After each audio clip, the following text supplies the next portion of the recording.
À la une ce soir, les États généraux des forêts de la région de la Mai, membres du gouvernement, autorités administratives et coutumières étaient en conclave ce dimanche à Adzopé. Il était question d'élaborer de nouvelles stratégies pour sauvegarder la forêt dans cette partie de la Côte d'Ivoire. 16 agences du système des Nations Unies également en réunion, cette fois à Assini. Elles ont fait le point de leur coopération avec la Côte d'Ivoire. Le bilan est satisfaisant. Les Nations Unies ont donc décidé de renforcer leur appui au pays. Et puis au Cameroun, un sous-préfet enlevé et 3 gendarmes tués à la frontière avec le Nigeria. De nouvelles violences enregistrées en dépit du couvre-feu décrété samedi, ce pour une semaine.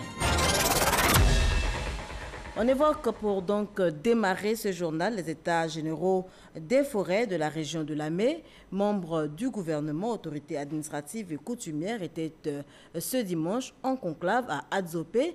Il était question d'élaborer de nouvelles stratégies pour la sauvegarde de la forêt dans cette région de la Côte d'Ivoire. Godefroy Okambawa. Immédiatement, et lutter contre les invasions clandestines de forêts classées. Déloger tous les clandestins des forêts classées, reclasser les forêts relativement mieux conservées pour sauvegarder les espèces forestières et la faune. Des décisions en vue de sauver le couvert forestier dans la région de la Mai. Des recommandations issues des États généraux des forêts dans cette zone du sud-est de la Côte d'Ivoire. En moins de 25 ans, le massif forestier de la région a perdu 80% de sa superficie. Souvent, l'État est amené à intervenir sur des questions forestières à la suite de conflits. C'est parce que des sujets importants et préoccupants surviennent sans que l'autorité hiérarchique ne soit informée. Ils prennent une ampleur telle qu'au moment où on les découvre, quelquefois il est trop tard. Et là, ce que les populations ont voulu faire, c'est anticiper. Pour sauver ce qui reste encore de la forêt dans la région de la Mai, l'implication de tous est souhaitée. Il est temps qu'on arrête, parce que nous avons vécu tout ce qui s'est passé à Guiglo, nous avons vu ce qui se passe à Man, et si on y prend garde, nous allons non seulement perdre la terre, mais il va y avoir des problèmes de personnes et des règlements de compte. La forêt demeure une ressource naturelle importante pour la préservation de l'environnement.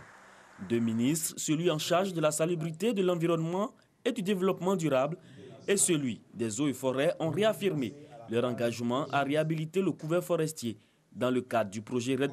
C'est un mécanisme de réduction des gaz à effet de serre donc, qui constitue une démarche pour faire en sorte que, un, nos forêts soient protégées, mais deux, que les populations participent donc à la préservation de ces forêts par une éducation, une implication, des nouveaux comportements, de bonnes pratiques, des pratiques dans le secteur agricole, mais de bonnes pratiques qui tiennent compte également des contraintes environnementales et sociales. Les conclusions des travaux ont montré que la nouvelle politique qui va être engagée par le gouvernement est en droite ligne avec ce que veulent les populations.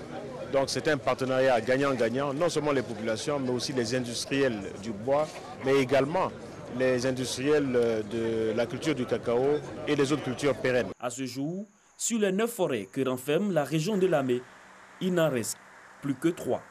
Plusieurs organisations non gouvernementales dans la région ont donc reçu à cet effet des conventions de partenariat dans le cadre du projet RED+. Il s'agira pour elles de mener des actions de reboisement dans différentes localités de la région. 16 agences du système des Nations Unies également en réunion, cette fois à Assini. Elles ont fait le point de leur coopération avec la Côte d'Ivoire. Le bilan est jugé satisfaisant. Les Nations Unies ont donc décidé de renforcer l'aide à la Côte d'Ivoire, notamment pour la réalisation de ces grands projets. Mariam Sissé et Abou Hassanogo.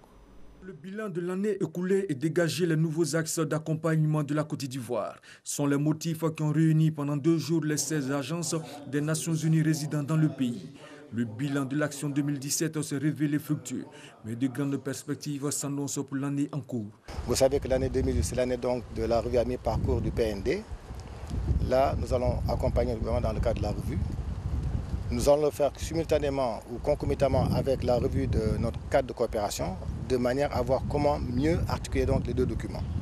que sont le PND et le CPU des Nations Unies. Les projections de la coopération entre la Côte d'Ivoire et les équipes pays devront également s'étendre sur d'autres projets, à savoir l'amélioration de la qualité des dépenses publiques, la mise en œuvre du projet de registre national des personnes physiques et la mobilisation des ressources du plan national de développement estimé à 30 000 milliards de francs CFA. La ministre du Plan et du Développement, Niali Kaba, a réaffirmé l'engagement du gouvernement ivoirien à faire bon usage des suggestions de ces assises. Il nous faudra concevoir et mettre en œuvre des programmes conjoints tout en restant conformes aux procédures budgétaires nationales. Par ailleurs, je voudrais donner l'assurance que toutes les contributions et suggestions pertinentes enregistrées au cours de ces 2 journées seront traitées avec soin et diligence par le gouvernement. Les priorités pour cette coopération 2018 restent l'intégration des objectifs de développement durable, ODD, dans le plan national de développement et le renforcement de l'appareil statistique national pour un meilleur suivi de ces objectifs. Des actions qui s'inscrivent dans l'agenda 2030 à 2063 de l'Union africaine. Leurs conditions de femmes ne freinent en rien leur élan, leur détermination. Elles sont passionnées de mathématiques. En Côte d'Ivoire, sur 100 enseignants en sciences, l'on dénombre 14 femmes et sur 300 en sciences de la vie et de la terre, 50 sont des femmes. Quelles sont leurs motivations? Comment ont-elles réussi à briser le mythe?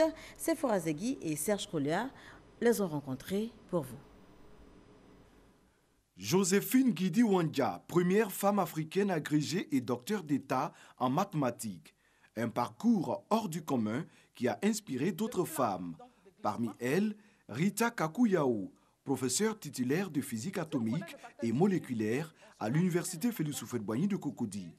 Elle fait partie de la génération après celle de Joséphine Guidi-Wandja. J'ai fait mon parcours universitaire à l'UFR, à la fac de sciences. Donc j'ai fait les 4 années donc, de physique. Et quand j'ai fini, je suis allée faire donc, un doctorat. Et quand j'ai fini avec le doctorat, je suis rentrée en Côte d'Ivoire pour enseigner. Sur son chemin, elle a rencontré des obstacles. Elle a surtout vaincu les préjugés pour s'imposer dans un milieu réservé généralement aux hommes. Au départ, on avait l'impression qu'on était des gens sortis de l'ordinaire. Et je fais toujours comprendre aux gens que c'est une chance que nous avons eue de faire cette discipline-là. Mais c'est une discipline comme toute autre. Ces moments de fierté, Rita Kakou nous les raconte avec beaucoup d'émotion. Chaque fois que j'arrive donc à former un étudiant qui devient comme moi, enseignant, je suis fière parce que je sais que j'ai contribué à la formation d'un certain nombre d'étudiants. Si Rita Kakou est professeure titulaire de physique atomique et moléculaire, Alima Kamara, elle, est maître assistant à l'UFR en mathématiques informatiques de l'université Félix Houphouët-Boigny de Cocody. Née d'une mère institutrice, elle se frotte très tôt aux mathématiques. Alima va définitivement adopter les maths après un conflit avec son professeur, une Française à l'époque. Ma mère étant institutrice, elle s'immisçait chaque fois dans ma vie scolaire. Donc elle allait voir la dame en question qui a dit que les Noirs étaient réfractaires aux mathématiques. Je crois que le déclic est venu de là, dans un premier temps, et j'ai commencé à avoir de très bonnes notes. Alima se considère aujourd'hui comme une femme de sciences accomplie et elle en est fière. Ma fierté, c'est d'avoir réussi à ne pas me faire envoyer du département de mathématiques, de contribuer petit à petit à favoriser la venue de filles dans la discipline. Selon Alima, la tendance évolue positivement. De plus en plus de filles s'intéressent et excellent en mathématiques. Rokia Touré, étudiante en Master 1 de sciences physiques, en est la parfaite illustration. Elle nous raconte le secret de sa réussite. C'est pas aussi. Il faut prier Dieu. Il faut bosser aussi. C'est pas facile. Moi que je suis devant vous ici, j'ai bossé. Il y a des nuits même, je veille. Je veille pour bosser, pour aller composer. Et souvent, c'est pas bon, je pleure. Mais après, tu te ressaisis. Pour Rokia, il existe des femmes et des filles capables d'exceller en sciences. Encore faudrait-il que l'État crée le cadre de leur épanouissement. J'exhorte aussi le gouvernement à nous aider par rapport aux bourses, car ce n'est pas facile de voir une fille à l'heure là qui est en Master 1, qui travaille, mais ici c'est un peu lent aussi. Si tu as pu avoir une bourse extérieure pour aller continuer les études là-bas, ça va vite et tu peux venir travailler au pays. Facteur FDJ. Le mythe autour des filières scientifiques, ces femmes sont en train de le briser et les hommes en sont conscients. Et aujourd'hui, quand on voit que la compétition entre femmes et garçons, c'est un peu à 50-50, c'est une fierté pour nous. Le 11 février marque la Journée internationale des femmes et des filles de sciences. L'objectif est de favoriser l'accès et la participation pleine et équitable des femmes et des filles à la science. Selon l'ONU, du fait de la discrimination généralisée dont elles font l'objet, les femmes occupent moins de 30% des postes de recherche-développement dans le monde. Voilà, à la rencontre de ces femmes qui n'ont pas peur des sciences, dossier réalisé donc dans le cadre de la célébration ce 11 février de la journée des femmes et des filles de sciences, dossier signé Sephora Zegui et Serge Koléa. Le magazine de ce dimanche 11 février avait pour thème la contribution de la jeunesse au processus de développement de la Côte d'Ivoire. Pour en parler, eh bien, Alvorassa recevait le président du Conseil national des jeunes de Côte d'Ivoire, Edima Nguessan Emmanuel. Je vous propose un extrait de leurs échanges. C'est la plateforme des organisations de jeunesse de Côte d'Ivoire. C'est la représentation de la jeunesse ivoirienne. C'est le Conseil national des jeunes de Côte d'Ivoire qui est l'interface entre les pouvoirs publics, entre les institutions nationales et internationales et les organisations de jeunesse de Côte d'Ivoire. Le CNJCI coordonne donc les actions des organisations de jeunesse et les oriente. Le CNJ est donc le porte-parole de la jeunesse ivoirienne. Ce que nous demandons, c'est que justement, cette année 2018, tous les dispositifs que l'État a prévus pour permettre au Conseil de fonctionner normalement, que ces dispositifs soient mis à disposition. Ici, c'est un plaidoyer que nous faisons auprès des uns et des autres pour que justement les questions de jeunesse qui sont vraiment très sensibles, que les uns et les autres puissent avoir un regard bienveillant sur la question du Conseil national des jeux de Côte d'Ivoire, qui a un rôle très important à jouer dans la formation, mais dans la promotion aussi de la jeunesse ivoirienne, à l'intérieur de nos frontières, mais aussi à l'international. Donc en 2018, c'est des projets de formation qui vont continuer, c'est des projets de sensibilisation qui vont continuer, mais c'est surtout des projets d'emploi et d'insertion. L'agence emploi jeune, c'est plusieurs opportunités qui sont chaque jour postées, qui sont chaque jour mises à compétition. Mais ce n'est pas toujours que les jeunes soient informés de ces opportunités-là. Ce n'est pas toujours que les jeunes ont accès, par exemple, à Internet et tout ça pour aller sur... il faut justement les informer. Oui, justement. C'est pourquoi nous formons. C'est pourquoi 2018, on va continuer à former. La direction régionale des douanes de Korogo, dans le nord de la Côte d'Ivoire, célèbre l'excellence.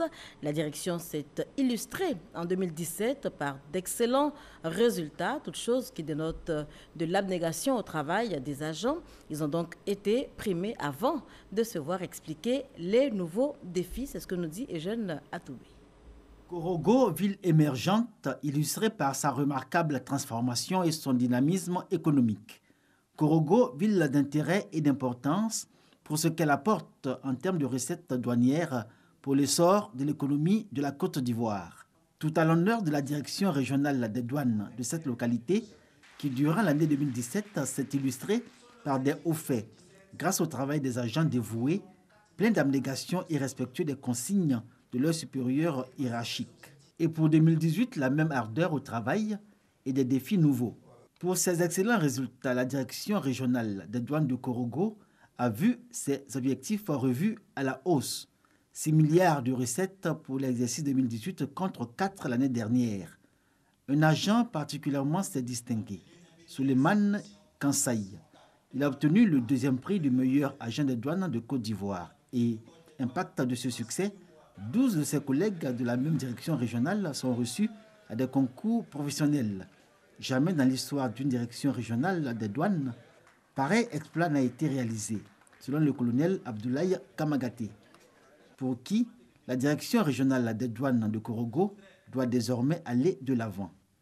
Entre autres actions qu'elle mène en ce moment même, il y a la traque contre les auteurs de la fuite de l'anacarde vers les pays de l'Interland. La qualité également au cœur des échanges entre les producteurs de cajou de la région du Béret, la société coopérative des producteurs de noix de cajou du Korodougou et le conseil coton en arcade sensibilisent à la qualité pour une meilleure production et partant pour de meilleurs revenus. Atelier de formation suivi pour vous par Soro Corona. Depuis 3 campagnes successives, la région du Béret demeure la première zone productrice de noix de cajou de la Côte d'Ivoire. Pour la campagne dernière, le Béret a produit plus de 116 000 tonnes de noix de cajou. Cependant, la qualité ne suit pas la quantité. Pour cette campagne 2018, les coopératives et le conseil du coton en arcade mettent donc un accent particulier sur la qualité. Les producteurs de la sous-préfecture de Bouandougou, région du Béret, réunis au sein de la société coopérative des producteurs de noix de cajou du Korodougou, ont été exhortés à mettre en pratique les bonnes techniques culturelles. Des techniques qui permettent d'avoir de l'anacade en quantité et surtout de bonne qualité. L'accent de cette année sera mis sur la qualité, la sensibilisation pour que nos producteurs puissent bien sécher leurs produits et pour qu'on ait de la meilleure qualité en 2018. Là. Nous demandons à nos parents vraiment de bien trier leurs produits, de les mettre sur des clairs, d'utiliser des sacs en jute, de telle sorte qu'il y ait de la bonne qualité pour vraiment avoir de la bonne qualité au niveau de la région du Béret. Pour la campagne dernière, la société coopérative des producteurs de noix de cajou du Korodougou a collecté environ 4 000 tonnes de noix de cajou pour un chiffre d'affaires de plus de 2,5 milliards de francs CFA. Au cours de cette cérémonie de sensibilisation, les 3 meilleurs producteurs ont été récompensés. Les responsables de cette coopérative ont annoncé des formations dans tous les villages et des actions sociales au profit des producteurs. Pour la campagne 2018, la société coopérative des producteurs de noix de cajou du Korodougou compte collecter plus de 5 000 tonnes de noix de cajou. La filière coton également à l'ère de la relance. Les acteurs du secteur sont en stage en ce moment à la CIDT de Boaké, ce pour échanger donc pour l'adoption d'une stratégie de redynamisation. On en parle avec Kwadio Kwame Jean-Daniel Dedieu. Dans le cadre du volet coton du projet d'appui au secteur agricole en Côte d'Ivoire, PESAC, l'Intercoton a organisé un atelier portant sur le plan stratégique de développement de la filière assorti d'engagements institutionnels.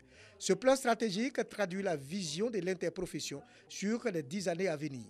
50 participants issus des structures cotonnières du ministère de l'Agriculture et du Développement rural ont pendant 3 jours réfléchi sur les différents axes stratégiques devant permettre la relance durable et harmonieuse de la filière. Cet atelier s'inscrit dans la logique de la réforme de la filière. Comment améliorer l'encadrement aux producteurs pour avoir une production de qualité, un rendement de qualité au champ afin d'améliorer le revenu du producteur. L'un des axes stratégiques aussi, c'est la recherche.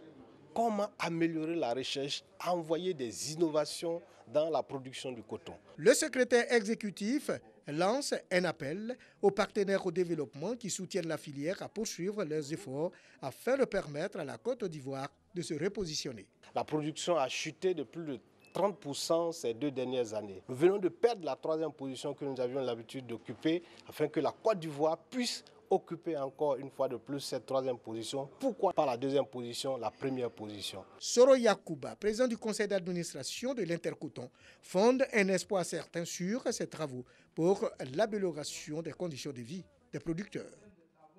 On évoque à présent la tournée de mobilisation du Rassemblement des Républicains. Une délégation du parti était hier samedi dans la commune d'Atekoubé où elle a échangé avec les militants. Les temps forts avec Olivier Moussa et Moussa Konaté. Tenir la flamme du militantisme au sein de la base. Voici l'objectif principal de la rencontre d'échange entre la délégation du Rassemblement des Républicains, RDR, et les militants de la commune d'Atekoubé. L'émissaire du parti est venu informer et mobiliser. Faire part de la nouvelle restructuration qu'a subi notre parti, placer des hommes à la tête des régions, des communes, pour essayer de remplir tous les compartiments des attentes des militants. Aussi, elle a invité les populations à prendre part à l'opération de révision de la liste électorale. Cette rencontre a permis aux militants de faire cas de certaines de leurs préoccupations. Beaucoup de nos militants sont encore galvanisés dans leur combat. Ils ont besoin tout simplement, je pense, de réconfort, d'encouragement, d'encadrement de la direction du parti. Après le meeting, une séance de travail s'est tenue entre les structures du secrétariat départemental du parti. Vous l'avez rectifié certainement par vous-même. Le reportage est signé Olivier Iriebi et Konaté Moussa. On part à présent pour Lourdes, en France, où des Ivoiriens se sont rendus récemment pour un pèlerinage. Parmi eux, des malades, des handicapés, des invalides. Ils ont été pris en charge intégralement. Le témoignage de Eugène Atoubé. Chaque année, c'est le même rituel. Les pèlerins de Côte d'Ivoire, spécialement ceux de l'association Notre-Dame du Salut Antenne Côte d'Ivoire, se rendent sur les pas de Bernadette, à Lourdes. C'est le cas des personnes invalides, frappées de handicap ou malades. Leur présence est une réponse à l'appel de Jésus-Christ, leur disant « Venez à moi et vous verrez ». Des pèlerins heureux. Heureux surtout que la mère de Jésus vienne à eux pour les conduire à son Fils. Ce bonheur trouve sa source dans leur cheminement spirituel. Formation, enseignement, connaissance de Dieu et approfondissement de la foi. Tout le temps qu'a duré leur présence, ils ont toujours bénéficié de la fraternité et de la solidarité des autres pèlerins. Chacun, quelle que soit sa catégorie socio-professionnelle, a fait œuvre de miséricorde envers les malades. Expression de l'amour de Dieu qui traverse tous les pèlerins. Lorsque ces malades se retrouvent ici sur le terrain, ils d'abord essaient de vivre leur foi, de vivre leur rencontre personnelle avec le Seigneur Jésus-Christ et sa mère. Et c'est cela qui fait d'abord leur guérison sur le plan spirituel, sur le plan mental, sur le plan psychologique. Et c'est d'ailleurs la première des guérisons la plus importante. Les malades comme les handicapés et les invalides n'ont jamais été seuls à Lourdes. Certes, on notait la présence constante de Dieu amour à travers Sainte Bernadette et Marie. Mais il y avait aussi la présence de tout ce beau monde engagé dans le service. Illustration, ces enfants bénévoles, servant à boire, ou ces jeunes encardiers, constamment au chevet des personnes malades, handicapées ou invalides, les conduisant aux messes, toujours à leurs petits soins. Et ce partage, cette familiarité avec les malades m'a vraiment fortifié et j'ai compris le sens même véritable de la charité. Pour le 144e pèlerinage à Lourdes, une centaine sur un total de 500 prises en charge par le gouvernement ivoirien à travers la Direction générale des cultes sous tutelle du ministère de l'Intérieur et de la Sécurité.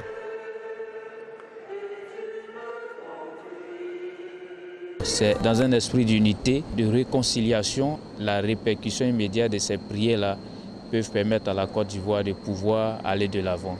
Le pèlerinage à Lourdes pour l'association Notre-Dame du Salut Antenne Côte d'Ivoire a été le témoignage des œuvres de miséricorde. Avec Dieu, tout est possible. Quand nous voyons ces malades, ils pouvaient rester chez eux et dire que de toutes les façons, moi je ne peux plus espérer. Mais ils sont venus et ils ont fait tout ce trajet avec nous pour dire que la compassion de Dieu agit toujours dans notre vie. Et comme le dit Sainte Rose de Lima, quand nous servons les pauvres et les malades, nous servons Jésus. Et c'est ce Jésus auquel les malades de l'association Notre-Dame du Salut Antenne Côte d'Ivoire veulent ressembler dans leur foi et en Marie. Marie comme un signe d'espérance et de salut. Et on poursuit en images au Cameroun. Un sous-préfet a été enlevé et 3 gendarmes tués à la frontière avec le Nigeria. De nouvelles violences enregistrées en dépit du couvre-feu décrété samedi, ce pour une semaine. Des violences qui sont intervenues pendant la cérémonie de la commémoration de la journée de la jeunesse ce dimanche.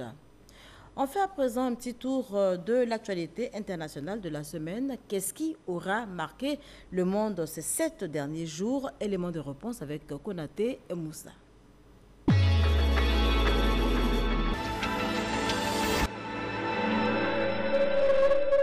Des leaders de l'ANC, Congrès national africain, se sont réunis lundi pour discuter du départ anticipé du président Jacob Zuma. Le président sud-africain, poussé vers la sortie, est accusé de corruption par des cadres de son parti, dont le président actuel, Cyril Ramaphosa, qui a fait de la lutte contre la corruption sa priorité. Le parti au pouvoir veut éviter une débâcle aux élections générales de 2019. Une autre rencontre d'urgence de l'ANC est prévue lundi 12 février.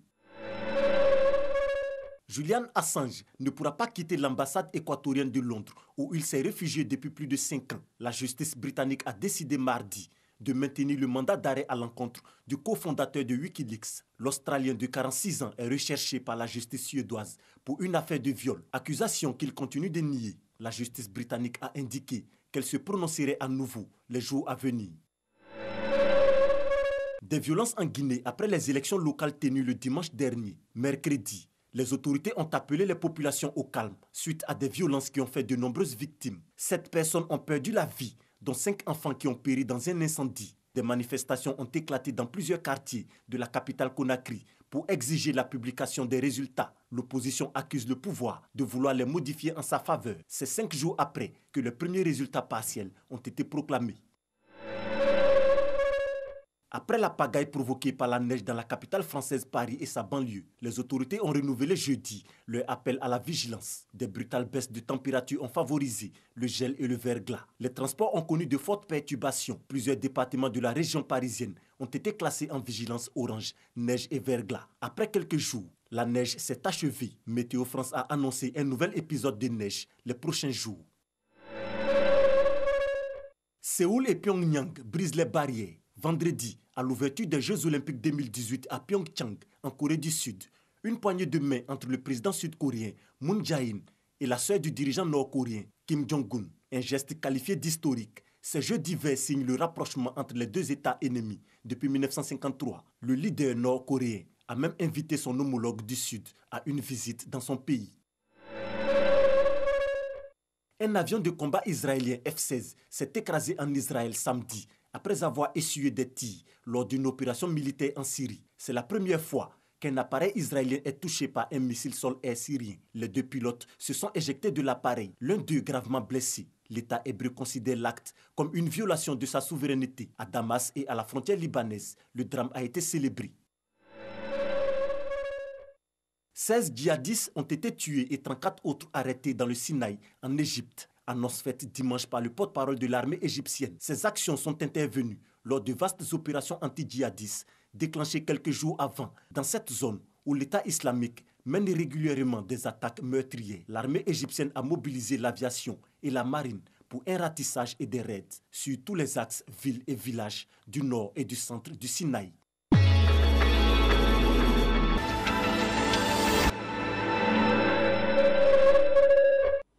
Et c'est ici qu'on s'arrête pour cette édition. Merci de nous avoir suivis. On se retrouve demain, même heure.